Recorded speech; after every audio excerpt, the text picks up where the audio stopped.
आज हम बात करने वाले हैं how to be discipline by Sheldon how book के बारे में। ठंडी सर्दियों की शाम थी। ऋतिक, जो कि दिल्ली के एक छोटे से फ्लैट में अकेला रहता था, अपनी जिंदगी से परेशान था। उसकी नौकरी बस ठीक ठाक चल रही थी, लेकिन अंदर से उसे लगता था कि वह अपनी जिंदगी में कुछ बड़ा नहीं कर रहा। अक्सर वह सोचता कि आखिर उसे चाहिए क्या। एक रात जब वह यूं ही बेड पर पड़ा मोबाइल स्क्रॉल कर रहा था, उसकी नजर एक बुक रिव्यू पर पड़ी। किताब का नाम था हाउ टू बी डिसिप्लिन और लेखक का नाम था शेल्डन हाउ। क्या फालतू टॉपिक है, उसने खुद से कहा, लेकिन अंदर कहीं उसे लगा कि शायद यही वह किताब है जिसकी उसे जरूरत है।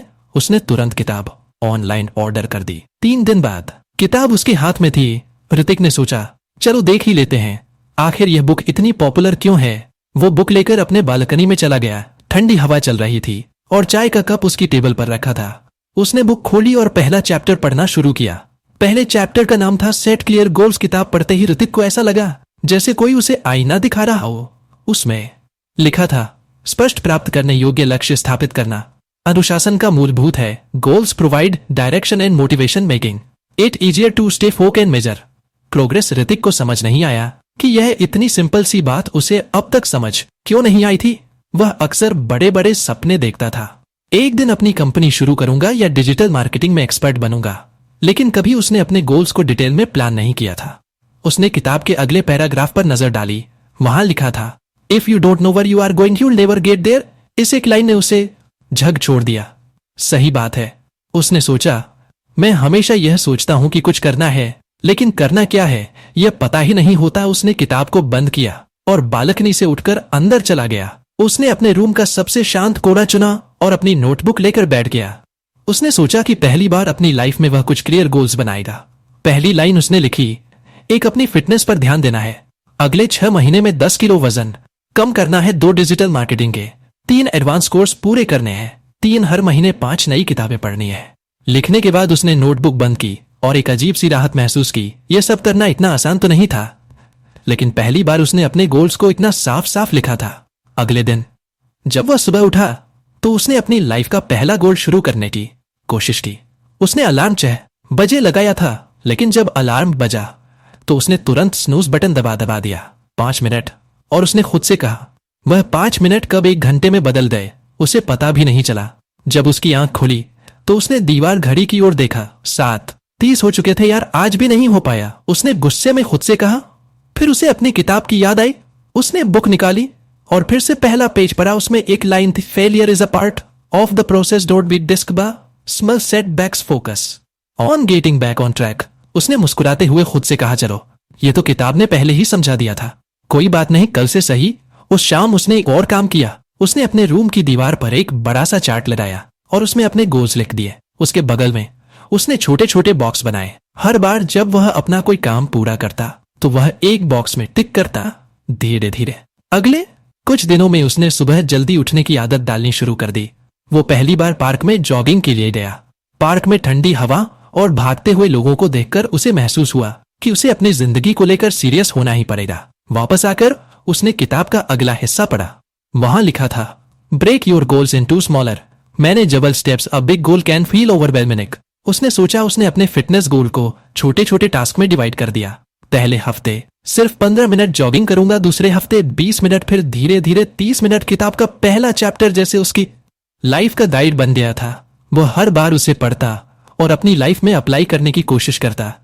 लेकिन लाइफ इतनी आसान कहां होती है। एक दिन उसकी माँ का कॉल आया। उन्होंने कहा, तुमने पिछले 2 हफ्तों से फोन क्यों नहीं किया, हम यहाँ कितने पर है। ऋतिक को अचानक एहसास हुआ कि वह अपने गोल्स में इतना खो गया था कि उसने अपने परिवार से बात करना ही बंद कर दिया था। उसने फौरन माँ को कॉल बैक किया और उनकी बात ध्यान से सुनी। उसने सोचा कि शायद सेट क्लियर गोल्स का मतलब सिर्फ करियर और फिटनेस नहीं, बल्कि अपने रिश्तों को भी बैलेंस करना है। उसने अपनी नोटबुक निकाली और एक और लाइन लिखी, 4 हर हफ्ते अपने पेरेंट्स को कॉल करना और उनके साथ टाइम बिताना। इस तरह ऋतिक की लाइफ धीरे धीरे बदलने लगी। वह रात सोने से पहले अपने दिन का रिव्यू करता। अगर उसने कोई टास्क मिस कर दिया होता तो वह उसे अगले दिन की लिस्ट में जोड़ लेता। किताब के पहले चैप्टर ने उसे समझा दिया था कि गोल्स सिर्फ लिखने के लिए नहीं होते, बल्कि उन्हें जीना होता है। उसने सीखा कि गोल्स की वजह से उसकी जिंदगी में एक दिशा आई थी, लेकिन कहानी यहां खत्म नहीं होती। ऋतिक को समझ आ गया था कि यह सिर्फ शुरुआत बात है। शेल्डन हाउ की किताब का पहला चैप्टर तो एक झलक मात्र थी। उसे बाकी के चैप्टर पढ़ने थे और उन पर काम करना। अगर आपको हमारी बुक समरी अच्छी लगती है तो आप हमारे चैनल को सब्सक्राइब कर सकते हैं। अब समरी पर वापस चलते हैं। वह खुद से मुस्कुरा कर बोला, अब देखो ये किताब मेरी जिंदगी कैसे बदलती है। ऋतिक ने अगले कुछ दिनों में अपने पहले गोल्स पर अच्छा खासा काम कर लिया था। उसे लगा कि अब उसकी लाइफ धीरे धीरे पटरी पर आ रही है। उसके दीवार वाले चार्ट पर कई बॉक्स टिक हो चुके थे और हर टिक उस एक नई एनर्जी देता था। उसने सोचा कि अब वक्त आ गया है किताब का अगला चैप्टर पढ़ने का। रात के खाने के बाद वह अपने फ्लैट के छोटे से कोने में बैठा, सामने उसकी किताब रखी थी। उसने कपड़े की बुकमार्क हटाई और अगला पेज पलटा। दूसरा लेसन था। रूटीन पढ़ते ही उसे लगा कि यह तो वही चीज है जो हमेशा उसकी सबसे बड़ी कमजोरी रही है। उसकी लाइफ इतनी बेतरतीब थी कि कोई भी चीज कभी प्लान के हिसाब से नहीं होती। कभी वह रात को देर तक जागता, कभी सुबह लेट उठता। वीकेंड्स तो पूरी तरह से यूं ही निकल जाते थे। किताब में लिखा था, creating a consistent daily routine helps in building habits that reinforce discipline, a structured schedule minimize distractions and promotes productivity by allocating specific times for task. Hrithik ने किताब के हर शब्द को ध्यान से पढ़ा। उसे एहसास हुआ कि अगर वह सच में अपनी लाइफ में डिसिप्लिन लाना चाहता है तो उसे एक स्ट्रिक्ट रूटीन अपनाना पड़ेगा। उसने खुद से कहा, रूटीन बनाने का मतलब यह नहीं कि लाइफ बोरिंग हो जाएगी।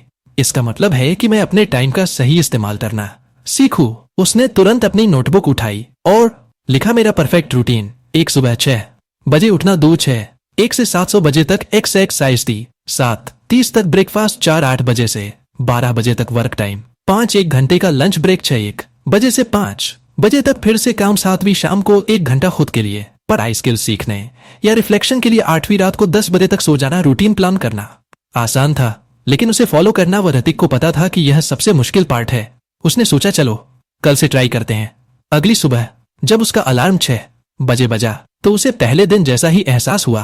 उसने कुछ देर के लिए फिर से स्नूज बटन दबा दिया, लेकिन तभी उसे याद आया कि वह अब अपनी पुरानी आदतों पर नहीं लौट सकता। उसने झट से अलार्म बंद किया और बिस्तर से उठ खड़ा हुआ। उसने अपने फोन में टाइमर लगाया और अपने रूटीन के हिसाब से एक्सरसाइज शुरू की। शुरुआत में उसके शरीर को उठने में बड़ी मुश्किल हुई। उसे हर मिनट ऐसा लगा जैसे वह फिर से वापस सो जाए, लेकिन उसने किताब के उस हिस्से को याद किया जहां लिखा था, habits hard to build initially लेकिन consistency makes them easy over time. पहले कुछ दिन उसके लिए बहुत स्ट्रगल वाले थे। कभी कभी वह ब्रेकफास्ट के टाइम पर बैठा यह सोचता कि क्या रूटीन बनाना सही फैसला था, लेकिन जैसे जैसे दिन बीतने लगे वह रूटीन का मजा लेने लगा। रूटीन का सबसे अच्छा असर उसकी प्रोडक्टिविटी पर हुआ। अब जब वह अपने काम पर बैठता तो उसका पूरा फोकस काम पर होता। उसे पता था कि उसने पहले से ही हर काम के लिए एक टाइम स्लॉट अलॉट किया है, इसलिए उसे सब कुछ ठीक से करने का टाइम मिलेगा। एक दिन ऑफिस में उसके मैनेजर ने उससे कहा, ऋतिक तुमने पिछले हफ्ते जितना काम किया है वह शायद ही किसी ने किया होगा। तुम ठीक तो हो? ऋतिक ने मुस्कुराते हुए कहा, सर बस कुछ डिसिप्लिन में आ रहा हूं। शाम को जब वह घर लौटा तो उसे एहसास हुआ कि रूटीन सिर्फ टाइम को मैनेज करने का तरीका नहीं है, यह लाइफ को बेहतर बनाने का जरिया भी है। उसने अपने खाली वक्त में नई किताबें पढ़नी शुरू की। वह हर दिन रात को सोने से पहले अपनी दिनचर्या का रिव्यू करता, लेकिन लाइफ इतनी सीधी नहीं थी। एक रविवार को उसके दोस्त राहुल का फोन आया, भाई आज मूवी देखने चल रहे हो? ऋतिक को कुछ कंफ्यूजन हुआ। मूवी का मतलब था कि उसका शाम का पढ़ाई का टाइम मिस हो जाएगा, लेकिन फिर उसने सोचा रूटीन का मतलब यह नहीं कि मैं अपनी लाइफ को एंजॉय करना छोड़ दूं, कभी कभी ब्रेक लेना भी जरूरी है। उसने खुद से एक नई बात सीखी, रूटीन का मतलब स्ट्रिक्ट रूल्स नहीं बल्कि बैलेंस है। अगले कुछ दिनों में उसने अपने रूटीन को और फ्लेक्सिबल बनाया। उसने अपने शेड्यूल में फ्री टाइम के स्लॉट भी जोड़े। यह वह वक्त था जब वह कुछ भी कर सकता था, फैमिली से बात, दोस्तों के साथ घूमना या सिर्फ आराम करना। किताब में एक और इंटरेस्टिंग लाइन थी, a resident can sometimes feel like a burden, allow some flexible to omit unexpected events. उसने महसूस किया कि रूटीन ने उसे एक बेहतर इंसान बना दिया है। उसकी लाइफ में अब एक स्ट्रक्चर था। पहले जहां वह हर काम लास्ट मिनट तक लगा था, अब वह समय पर अपने टास्क पूरे कर लेता था।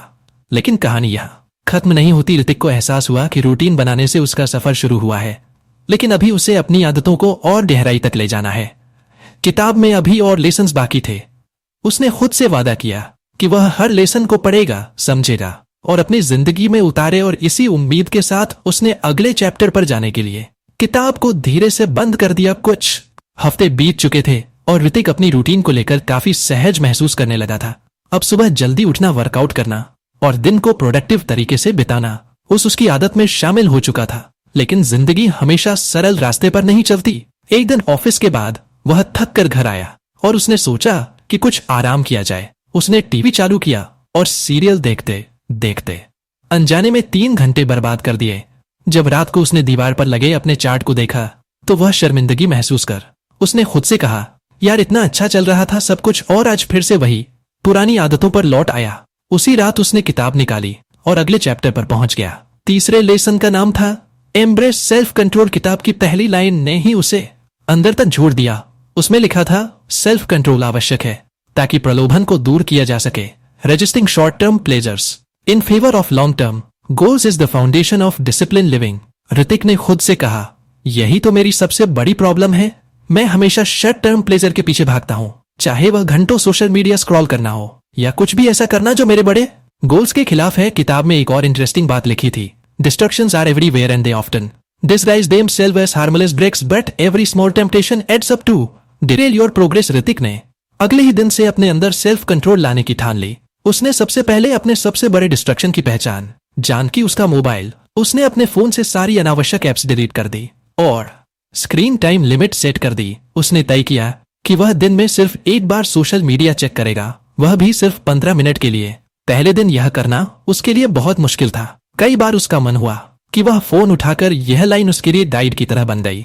उसने महसूस किया कि सेल्फ कंट्रोल लाने का मतलब यह नहीं है कि वह हर चीज से खुद को दूर कर ले। इसका मतलब यह है कि वह अपनी प्रायोरिटी को समझे और जो उसके गोल्स के खिलाफ है उसे न कहना सीखे। कुछ दिन बाद एक और चुनौती उसके सामने आई। शनिवार की शाम उसके दोस्त उसे कॉल करके पार्टी के लिए बुला रहे थे। वह जानता था कि अगर वह गया तो पूरी रात पार्टी में निकल जाएगी और अगले दिन सुबह उठकर वर्कआउट करने का कोई चांस नहीं रहेगा। उसने खुद से सवाल किया, क्या मुझे जाना चाहिए या मुझे अपने लॉन्ग टर्म गोल्स पर फोकस करना चाहिए। किताब की एक और लाइन उसे याद आई, हर बार जब आप एक तमन्ना का विरोध करते हैं तो आप एक कदम और करीब आते हैं बनने के लिए जिस व्यक्ति को आप बनना चाहते हैं। ऋतिक ने आखिरकार पार्टी में ना जाने का फैसला किया। उसने दोस्तों से माफी मांगी और उन्हें समझाया कि वह इस वक्त अपनी लाइफ पर काम कर रहा है। हालांकि यह करना उसके लिए आसान नहीं था। मन में कहीं उसे यह भी लगा कि शायद दोस्त उसे अब बोरिंग कहेंगे। लेकिन अगले दिन सुबह जब वह समय पर उठा और अपनी दिनचर्या फॉलो की तो उसे अपनी इस जीत पर गर्व महसूस हुआ। एक दिन जब वह शाम को किताब पढ़ रहा था उसने उसमें लिखा देखा, discipline is choose between what you want now and what you want most. उसने महसूस किया कि सेल्फ कंट्रोल सिर्फ बड़ी चीजों में नहीं बल्कि छोटी छोटी आदतों में भी जरूरी है। उसने ठान लिया कि वह अपनी लाइफ के हर छोटे पहलू में इसे लागू करेगा। उदाहरण के लिए जब वह ऑफिस में लंच के बाद मीठा खाने की आदत बना चुका था उसने उसे छोड़ने का फैसला किया। पहली बार जब उसने अपने फेवरेट गुलाब जामुन को देखा और खुद से कहा, नहीं यह मेरे फिटनेस गोल के खिलाफ है, तो उसे महसूस हुआ कि सेल्फ कंट्रोल कितना मुश्किल लेकिन जरूरी है। किताब में आगे लिखा था, the key to master self control is to remind yourself of your bigger goals whenever a temptation arise. Hrithik ने इस सलाह को अपने दिमाग में फिट कर लिया। उसने हर उस चीज को अपने सामने रखना शुरू कर दिया जो उसे उसके बड़े गोल्स की याद दिलाए। उसकी नोटबुक, दीवार पर लगे चार्ट और उसकी खुद की journey, all this become his motivate. धीरे धीरे उसकी इच्छाओं पर काबू पाने की ताकत बढ़ने लगी। अब जब भी उसे कोई डिस्ट्रैक्शन दिखता वह खुद से एक ही सवाल करता, क्या यह मुझे मेरे बड़े गोल्स के करीब ले जाएगा या दूर करेगा। कुछ हफ्तों बाद उसके ऑफिस में एक और चैलेंज आया। कंपनी ने एक नया प्रोजेक्ट दिया जिसमें उसे देर रात तक काम करना होता। पहले वह हमेशा ऐसे हालात में बहाने ढूंढता कि प्रोजेक्ट कैसे टाला जाए, लेकिन अब उसने सेल्फ कंट्रोल के साथ अपने समय को मैनेज करना सीखा। उसने अपने रूटीन को कुछ बदला ताकि प्रोजेक्ट के साथ साथ उसकी बाकी आदतें भी बनी रहे। ऋतिक को एहसास हुआ कि सेल्फ कंट्रोल सिर्फ डिस्ट्रैक्शंस को इग्नोर करने के लिए नहीं बल्कि मुश्किल परिस्थितियों में खुद को बेहतर तरीके से संभालने के लिए भी जरूरी है। किताब के इस लेसन ने उसकी लाइफ का एक और दरवाजा खोल दिया था। उसने महसूस किया कि जो लोग अपनी छोटी छोटी इच्छाओं को कंट्रोल करना सीख जाते हैं वही बड़ी बड़ी चीजें अचीव कर पाते हैं। और इस तरह ऋतिक ने अपनी जर्नी को और आगे बढ़ाने का फैसला किया। ने खुद से कहा, अभी तो सिर्फ शुरुआत हुई है, ये किताब मुझे और कितना सिखाएगी, मैं इसका इंतजार नहीं कर सकता। अगली रात उसने किताब के अगले चैप्टर पर जाने के लिए उसे धीरे से बंद कर दिया। ऋतिक की जिंदगी धीरे धीरे बदल रही थी। रूटीन और सेल्फ कंट्रोल के लेसन्स को उसने अपनी लाइफ का हिस्सा बना लिया था। हर दिन उसके भीतर एक नई एनर्जी और मोटिवेशन होती थी, लेकिन फिर भी कुछ ऐसा था जो उसे खटक रहा था। कई बार जब वह काम करता तो उसका मन भटकने लगता, वह एक काम में लगा होता और तभी अचानक किसी पुराने पल की याद आ जाती या भविष्य की चिंता उसके दिमाग में घूमने लगती। कभी वह सोचता कि अगर प्लान्स काम नहीं किए तो क्या होगा, या कभी उसे लगता कि वह अपनी पुरानी गलतियों के बारे में सोचकर वक्त बर्बाद कर रहा है। एक दिन जब वह शाम को अपने फ्लैट की बालकनी में बैठा था तो उसने खुद से कहा, मैंने डी और सेल्फ कंट्रोल पर तो काफी काम कर लिया है, लेकिन यह ध्यान क्यों भटकता रहता है। उसे लगा कि यह शायद अगला लेसन सीखने का सही वक्त है। उसने किताब निकाली और अगले चैप्टर पर पहुंचा। चौथे लेसन का नाम था प्रैक्टिस माइंडफुल। किताब में लिखा था, माइंडफुल मेंटेनिंग फोकस और रिड्यूस एंजाइटी में मदद करता है। By being present in the moment individuals can better manage their thoughts and emotions leading to improve decision making and productivity. Hrithik ने इस लेसन को पढ़ना शुरू किया और उसे महसूस हुआ कि यह उसकी जिंदगी की सबसे बड़ी परेशानी का जवाब हो सकता है। उसने सोचा, मैं अक्सर या तो अतीत में जीता हूं या भविष्य की चिंता में खो जाता हूं, लेकिन शायद मैं अभी के पल को जीने मैं असफल हूं। किताब में एक और लाइन थी जिसने उसका ध्यान खींचा, the mind is like a monkey always jumping from one thought to another. Mindful helps you tame this monkey and bring it to the present moment. Hrithik ने तुरंत इस लेसन को अपनी जिंदगी में लागू करने का फैसला किया। अगली सुबह जब उसने अपना वर्कआउट खत्म किया तो उसने एक नई प्रैक्टिस शुरू की। उसने इंटरनेट पर देखा कि माइंडफुलनेस मेडिटेशन कैसे किया जाता है। उसने अपनी बालकनी में एक शांत जगह चुनी, आंखें बंद की और गहरी सांसें लेने लगा।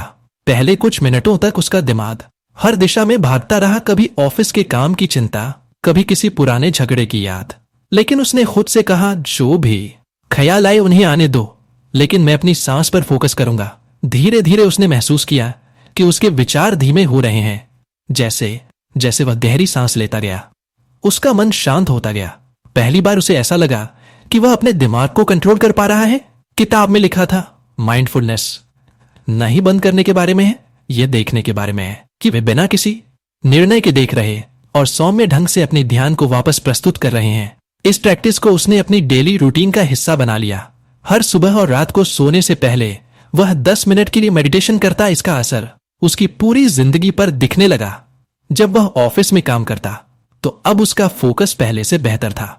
अगर उसका ध्यान भटकता तो वह कुछ पल के लिए गहरी सांसें लेता और खुद को वापस काम पर फोकस करने के लिए तैयार करता। एक दिन ऑफिस में एक बड़ा प्रोजेक्ट मिला। टीम लीड ने सभी को बताया कि यह काम बहुत मुश्किल होगा और डेडलाइन भी कड़ी है। ऋतिक की टीम के लोग परेशान हो गए, लेकिन उसने खुद को शांत रखा। उसने अपनी माइंडफुलनेस प्रैक्टिस का इस्तेमाल किया। जब बाकी लोग घबराहट में इधर उधर बातें कर रहे थे, ऋतिक ने चुपचाप एक प्लान बनाया। उसने अपने हिस्से का काम छोटे छोटे हिस्सों में बांट लिया और हर दिन के लिए एक टास्क तय किया। उसकी शांत और व्यवस्थित अप्रोच देखकर टीम लीड ने उसकी तारीफ की। उसने किताब की एक और लाइन याद की, माइंडफुल न केवल आपको दबाव के बीच शांत रहने में मदद करती है, बल्कि आपकी सोच को स्पष्ट करने और बेहतर निर्णय लेने में मदद करती है। माइंडफुल का असर उसकी पर्सनल लाइफ पर भी हुआ। पहले जब वह दोस्तों के साथ होता तो अक्सर उसका ध्यान कहीं और होता था, लेकिन अब वह हर बातचीत में पूरी तरह मौजूद रहता। उसे एहसास हुआ कि जब आप अपने करीबी लोगों को अपना 100% ध्यान देते हैं तो रिश्ते भी मजबूत होते हैं। एक दिन उसने अपनी माँ को फोन किया जब वह बात कर रही थी तो उसने खुद से वादा किया कि वह उनका हर शब्द ध्यान से सुनेगा। पहले जहां वह फोन पर सिर्फ हाँ ठीक है कहकर बात खत्म कर देता था, अब वह उनकी बातों पर प्रतिक्रिया देता और उनकी भावनाओं को समझने की कोशिश करता। माइंडफुल का सबसे बड़ा असर उसकी चिंता और तनाव पर हुआ। पहले वह छोटी छोटी बातों पर परेशान हो जाता था, लेकिन अब जब भी उसे तनाव महसूस होता वह गहरी सांस लेकर खुद को याद दिलाता, मैं इस पल में हूं, अभी जो है वही सच है, बाकी सब मेरे दिमाग का खेल है। किताब में एक और लाइन थी जिसे उसने अपने वर्क स्पेस की दीवार पर लिखकर लगा दिया, the present moment is the only place where life truly exists, learn to live in it. धीरे धीरे माइंडफुल उसकी जिंदगी का हिस्सा बन गई। उसने महसूस किया कि इस एक प्रैक्टिस ने उसकी सोच, काम और रिश्तों में गहराई ला दी है। अब वह हर दिन को खुली आंखों और खुले दिल से जीता था। ऋतिक को समझ आ गया था कि माइंडफुल सिर्फ मेडिटेशन तक सीमित नहीं है, यह हर उस पल में मौजूद हो सकता है, जब आप खाना खा रहे हो, काम कर रहे हो या किसी से बात कर रहे हो। एक शाम जब वह बालकनी में बैठा था तो उसने आसमान की तरफ देखा। सूरज ढल रहा था और बादल हल्के नारंगी रंग के हो गए थे। उसने उस पल को पूरी तरह महसूस किया। पहले वह इन छोटी छोटी चीजों को नजरअंदाज कर देता था, लेकिन अब उसे एहसास हुआ कि यही पल जिंदगी को खूबसूरत बनाते हैं। किताब के इस लेसन ने उसकी सोच को बदल दिया था। उसने खुद से कहा, अगर मैं हर पल को ध्यान से जीना सीख जाऊं तो शायद जिंदगी की हर चुनौती आसान हो जाएगी। और इसी वादे के साथ उसने किताब को अगले चैप्टर के लिए बंद कर दिया। ऋतिक की लाइफ धीरे धीरे ट्रैक पर आ रही थी। माइंडफुल सेल्फ कंट्रोल और रूटीन की मदद से वह पहले से कहीं ज्यादा प्रोडक्टिव और शांत महसूस करने लगा था।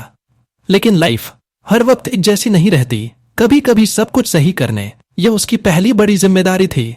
उसने पूरी प्लानिंग कर रखी थी, हर छोटी डिटेल पर ध्यान दिया, अपने टीम मेंबर्स के साथ डिस्कशन किया और तय समय पर काम खत्म करने का पूरा भरोसा था। लेकिन जैसे जैसे डेडलाइन करीब आई चीजें बिगड़ने लगी। टीम के कुछ लोग अपनी डेडलाइन मिस करने लगे और ऋतिक का खुद का काम भी पीछे छूटने लगा। उसने जितनी मेहनत की उससे कई गुना ज्यादा दबाव महसूस किया। डेडलाइन के दिन प्रोजेक्ट अधूरा ही रह गया। उसके मैनेजर ने उसे अपने केबिन में बुलाया और नाराजगी जताई। ऋतिक को खुद पर बहुत गुस्सा आया। उसने सोचा, मैंने इतनी मेहनत की फिर भी असफल हो गया, शायद मैं इस काम के लिए बना ही नहीं हूं। उस शाम वह आकर बालकनी में बैठा, ऐसा लग रहा था जैसे सारी मेहनत बेकार हो गई हो। उसने किताब को उठाया और अगले चैप्टर पर गया। 5वें लेसन का नाम था लर्न फ्रॉम फेलियर्स। पहली ही लाइन ने ऋतिक को सोचने पर मजबूर कर दिया। Failure is not the end, it's a stepping stone to success, discipline, evolve, learning from setbacks rather than being बिस्क बाय देम। किताब आगे कहती थी, हर असफलता एक सबक ले जा जाती है। It's up to you to find it and use it to grow strong. Hrithik ने किताब को एक पल के लिए बंद किया और सोचा, क्या मैं अपनी असफलता से सीख सकता हूं? क्या यह वाकई एक मौका है खुद को बेहतर बनाने का? अगले कुछ दिनों तक उसने अपने प्रोजेक्ट पर ध्यान से रिव्यू किया। उसने सोचा कि क्या क्या गलत हुआ था। उसने पाया कि उसने कुछ छोटी छोटी गलतियों पर ध्यान नहीं दिया था। उदाहरण के लिए, टीम के साथ नियमित चेक इन करना भूल गया था और कई बार खुद ही काम संभालने की कोशिश की बजाय इसे सही तरीके से डेलीगेट करने की किताब में लिखा था। Failures often happen because of overlapped details. Reflect on your mistakes, not to blame yourself but to improve. Hrithik ने अपनी गलतियों को स्वीकार किया। उसने खुद से वादा किया कि अगली बार वह बेहतर तरीके से तैयारी करेगा। लेकिन साथ ही उसने खुद को याद दिलाया कि एक प्रोजेक्ट में फेल होना उसकी पूरी काबिलियत पर सवाल नहीं उठाता। उसने खुद को मोटिवेट करने के लिए किताब में लिखी एक और लाइन दोहराई, failure is a detour not a dead end, it's a chance to refine your strategy and come back strong. अगले हफ्ते ऑफिस में एक और प्रोजेक्ट आया। ऋतिक ने तुरंत अपनी गलतियों से सीखी बातों को लागू करना शुरू कर दिया। उसने टीम के साथ बेहतर कम्युनिकेशन बनाए रखा और हर छोटे मोटे प्रॉब्लम को शुरुआत में ही सुलझा लिया। धीरे धीरे उसे एहसास हुआ कि असफलता से डरने के बजाय उसे इसे एक चुनौती के रूप में देखना चाहिए। उसने महसूस किया कि हर असफलता के पीछे एक सीख छिपी होती है। एक और घटना ने उसे इस लेसन को और गहराई से समझने का मौका दिया। वह पिछले कुछ हफ्तों से सुबह जल्दी उठने की अपनी आदत को फॉलो कर रहा था, लेकिन एक दिन देर रात तक जागने के कारण वह सुबह उठने में फेल हो गया। उसने सोचा, क्या मैं फिर से अपनी पुरानी आदतों में लौट रहा हूं? पहले वह खुद को कोसता, लेकिन अब उसने किताब की सलाह को अपनाया। उसने खुद से कहा, यह सिर्फ एक दिन की बात है, मैं कल से फिर से अपनी रूटीन पर लौट सकता हूं। किताब में लिखा था, discipline is not about being perfect every day, perfect every day, it's about bouncing back after setbacks. उसने अगले दिन अलार्म बजने पर उठने का पूरा प्रयास किया और अपनी रूटीन को फिर से पकड़ लिया। ऋतिक ने महसूस किया कि असफलता से निपटने का सबसे अच्छा तरीका है उसे स्वीकार कर उससे सीखना और आगे बढ़ना। उसने अपने चार्ट पर एक नया सेक्शन जोड़ा, सीखे गए पाठ। हर बार जब भी वह किसी चीज में फेल होता तो वह वहां लिखता कि उसने उस अनुभव से क्या सीखा। कुछ हफ्तों बाद ऋतिक के मैनेजर ने उसे बुलाया। उन्होंने कहा, ऋतिक, तुम्हारे काम में जबरदस्त सुधार आया है। वह प्रोजेक्ट जिसमें तुम फेल हुए थे उसकी वजह से तुमने बहुत कुछ सीखा है और यह सीख तुम्हारे हर काम में दिख रही है। ऋतिक मुस्कुराया। उसने महसूस किया कि असफलता उसे तोड़ने के बजाय उसे मजबूत बना रही थी। किताब में एक और बात लिखी थी, resilience is built through failures, the more you face setbacks the strong you become. इस लेसन ने ऋतिक की सोच को पूरी तरह बदल दिया था। अब जब भी उसे किसी काम में असफलता मिलती तो वह घबराने या निराश होने के बजाय खुद से पूछता, इससे मुझे क्या सीखने को मिला? एक दिन जब वह अपने फ्लैट में बैठा था, उसने अपने पुराने दोस्तों को याद किया। वह दोस्त जो उसे कभी कभी लूजर कहकर चिढ़ाते थे जब वह किसी काम में फेल हो जाता था, लेकिन अब वह जानता था कि फेल होना कमजोरी नहीं है। उसने खुद से कहा, फेल होना जरूरी है, बिना फेल हुए मैं कभी सीख ही नहीं पाता। उस शाम उसने किताब को फिर से खोला। वह जानता था कि अगले चैप्टर में भी उसके लिए कुछ खास होगा, लेकिन इस बार उसने किताब को बंद करने से पहले आखिरी बार पेज को पढ़ा जो उसे बार बार याद दिला रहा था, failure is just another step on the path to success, keep stepping forward. और उसने खुद से वादा किया कि वह हर असफलता को गले लगाएगा और उससे सीखकर आगे बढ़ेगा। ऋतिक अब तक किताब के 5 लेसन्स को अपनी जिंदगी का हिस्सा बना चुका था। हर नया लेसन उसकी सोच को और बेहतर बनाता था। उसने खुद को बहुत बदलते हुए देखा था। पहले जो आदमी हर छोटी असफलता पर खुद को दोषी ठहरा था, वह अब खुद को सिखा चुका था कि गिरना जरूरी है और गिर कर उठना उससे भी ज्यादा। लेकिन अभी उसकी यात्रा पूरी नहीं हुई थी। किताब के आखिरी चैप्टर ने उसकी उत्सुकता को बढ़ा दिया। उसने किताब को फिर से खोला और यह वह शब्द था जो उसकी लाइफ में अब तक सबसे ज्यादा मायने रखता था। उसने महसूस किया कि उसके सारे प्रयास, चाहे वह अपने गोल सेट करना हो, रूटीन बनाना हो, माइंडफुल अपनाना हो या सफलताओं से सीखना हो, सब कुछ तभी काम करता है जब वह लगातार बना रहे।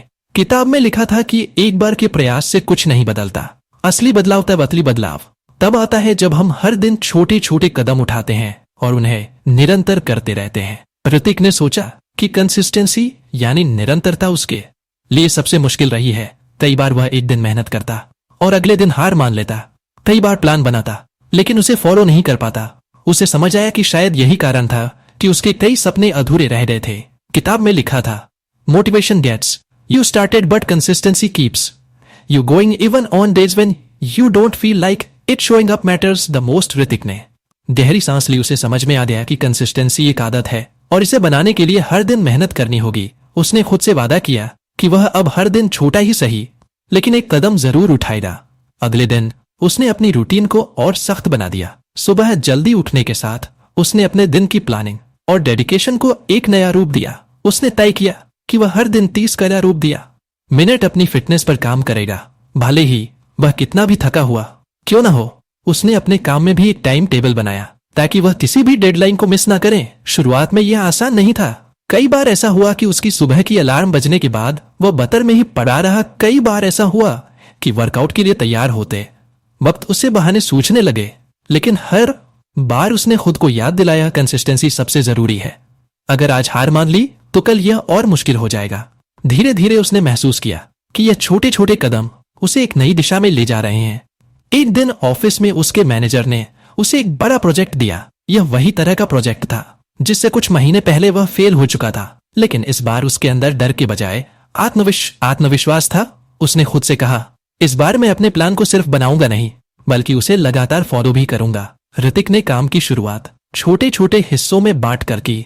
उसने अपनी टीम के साथ नियमित मीटिंग्स रखी और हर किसी के काम का फीडबैक लिया।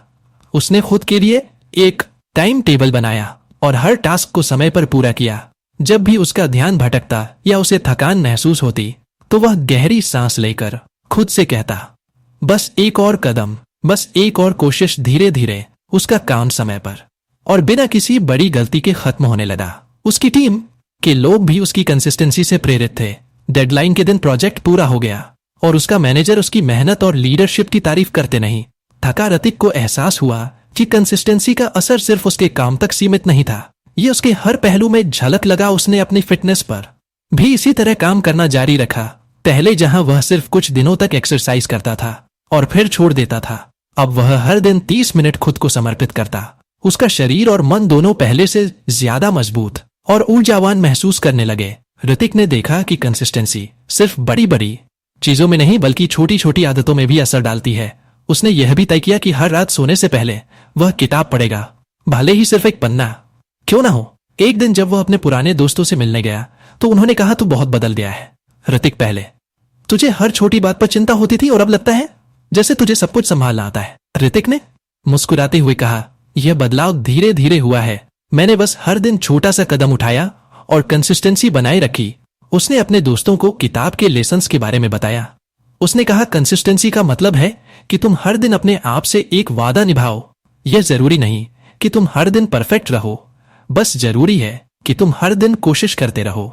उस रात जब वह घर लौटा तो उसने किताब का आखिरी पन्ना पढ़ा। उसमें लिखा था, discipline is not the goal, it's the journey, keep going and you will find that success become a habit not a destination. Hrithik ने किताब को बंद किया। उसने महसूस किया कि उसकी जिंदगी अब बदल चुकी थी, लेकिन उसने यह भी समझा कि यह सफर कभी खत्म नहीं होगा। हर दिन एक नई चुनौती होगी, एक नई सीख होगी और एक नया मौका होगा। खुद को बेहतर बनाने का उसने किताब को अपनी टेबल पर रखा और खिड़की से बाहर देखा। चांद की रोशनी उसके कमरे को हल्का सा रोशन कर रही थी। उसने गहरी सांस ली और खुद से वादा किया कि वह इस सफर को कभी नहीं छोड़ेगा, क्योंकि अब उसे